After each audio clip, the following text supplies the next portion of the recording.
जय श्री राम, जय बजरंगबली। हनुमान जी में, राम जी में बहुत शक्ति है, अपार शक्ति है। आप यदि राम नाम का जाप करते हैं, राम नाम लिखते हैं, तो आपके जीवन में बहुत ज़्यादा आपने अनुभव देखे होंगे। अगर नहीं देखे हैं, यदि आप राम नाम नहीं लिखते हैं, तो आप लिखना शुरू कीजिए। राम नाम लिखते ही आपके जीवन में एक ऐसा चमत्कार होगा, एक क्या बहुत अनगिनत आपको चमत्कार देखने को मिलेंगे। हर दिन आपको चमत्कार देखने को मिलेंगे, क्योंकि राम नाम में इतनी शक्ति होती है कि आप सोच भी नहीं सकते। आप यदि बहुत ज़्यादा परेशान हो चुके हैं, आपके जीवन में कुछ अच्छा हो ही नहीं रहा है, आपको लगता है कि मैंने सबके साथ अच्छा किया है लेकिन मेरे साथ ही बुरा क्यों हो रहा है, आपको कुछ समझ नहीं आ रहा है, तब आपको राम जी का सहारा लेना चाहिए। हनुमान जी का सहारा ज़रूर लेना चाहिए, क्योंकि हनुमान जी हैं, राम जी हैं, जो आपकी नैया को पार लगाएंगे। तो एक ऐसा ही सच्चा अनुभव मैं आपको आज बताने वाली हूँ, जिसको सुनकर आपकी आंखों में आंसू आ जाएंगे। तो एक व्यक्ति है जो दिल्ली से है, जो बहुत अच्छे जगह जॉब करते थे, घर में सब कुछ अच्छा था। उनका जो परिवार था वो बेसिकली वो पटना के रहने वाले थे, लेकिन वो दिल्ली में आकर रहने लगे थे, जॉब करते थे वहाँ इसलिए। तो उनकी वाइफ और वो वहाँ जॉब करते थे। अचानक क्या हुआ कि उनकी जॉब तो सब कुछ अच्छा चल रही थी। एक दिन उनको लगा कि मेरा जो है सीने में हल्का-हल्का दर्द हो रहा है, लेकिन उन्होंने ध्यान नहीं दिया। उसके बाद उनकी जो कहते हैं ना, दैनिक कार्य जो भी है उनके, रोज़ का वही सिलसिला, सुबह उठो, नहाओ धो, तैयार हो, खाना पीना खाकर ऑफ़िस चले जाओ। इनका रोज़ का यही काम था, ऑफ़िस जाना फिर ऑफ़िस से आना। जैसे नॉर्मल लाइफ़ होती है वैसी नॉर्मल लाइफ़ थी इनकी। लेकिन एक बहुत अच्छा काम करते थे वो, जब भी उन्हें टाइम मिलता वो जो है सुबह नहा धोकर भले ही 5 शब्द लिखे, यानी 5 बार राम नाम लिखे, वो लिखते ज़रूर थे। क्योंकि उन्होंने संकल्प लिया था कि मुझे जितना भी टाइम मिलेगा, मैं ज़्यादा नहीं तो थोड़ा बहुत प्रभु श्री राम के चरणों में वो टाइम ज़रूर दूँगा और राम नाम ज़रूर लिखूँगा। तो वो राम नाम लिखते थे। बहुत ही अच्छी उनकी जो है जीवन थी।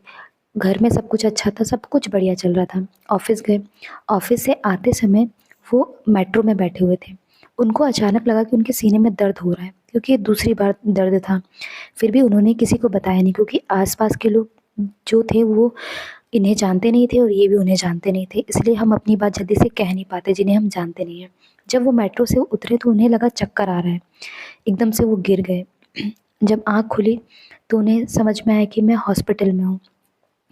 हॉस्पिटल में जब उन्होंने पूछा कि मैं यहाँ कैसे पहुँचा, तब उन्होंने बताया कि एक व्यक्ति था जो उन्हें लेकर आया है हॉस्पिटल। उन्होंने बोला वो व्यक्ति कहाँ है? कहने लगी वो तो चला गया। उसके बाद सबसे अच्छी बात थी कि वो परेशान थे, उनकी शायद सैलरी नहीं आई थी और वो व्यक्ति उनका जो है इलाज का आधा पैसा दे चुका था, क्योंकि पहले पैसे जमा की जाती है हॉस्पिटल में, उसके बाद इलाज शुरू होता है। तो वो जब लेकर आया उन्हें हॉस्पिटल में, तो जब पैसे माँगे गए तो वो व्यक्ति पैसे भी देकर चला गया। बहुत ज़्यादा उन्हें समझ ही नहीं आया, उनका दिमाग काम नहीं कर रहा था कि मतलब मेरे साथ ये हुआ क्यों और कैसे हुआ, कि मतलब मुझे बाद में डॉक्टर ने बताया कि उन्हें हार्ट अटैक आया था और अगर वो व्यक्ति नहीं होते तो वो बच ना पाते।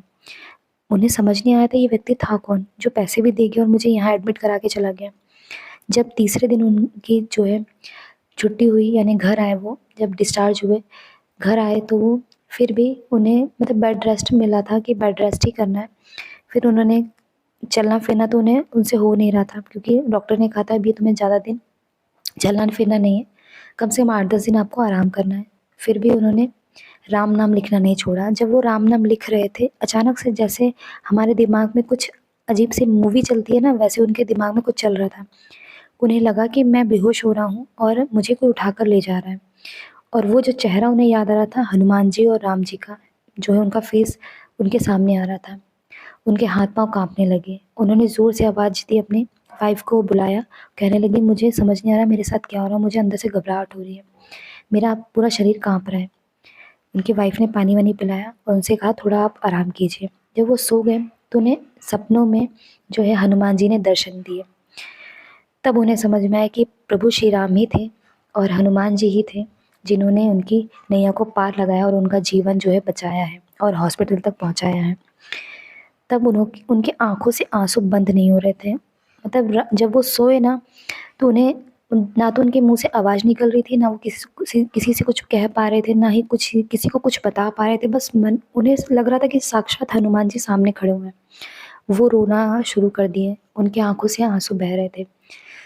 जब थोड़ी देर बाद उनका जो है उन्हें लगा कि अब थोड़ा ठीक लग रहा है, आँखें जब उन्होंने खोली तो सब कुछ तब उनकी वाइफ़ आई और उन्होंने जो है सारी जो जो भी किस्सा उनके साथ हुआ, सारी बातें उन्होंने जो है अपनी वाइफ़ को बताया। तब उनकी वाइफ़ की भी आँखों से आँसू निकलने लगे, क्योंकि हस्बैंड की जो है जान बच चुकी थी। क्योंकि अगर भगवान ना होते या फिर वो व्यक्ति ना होता तो शायद वो अब इस दुनिया में ना होते।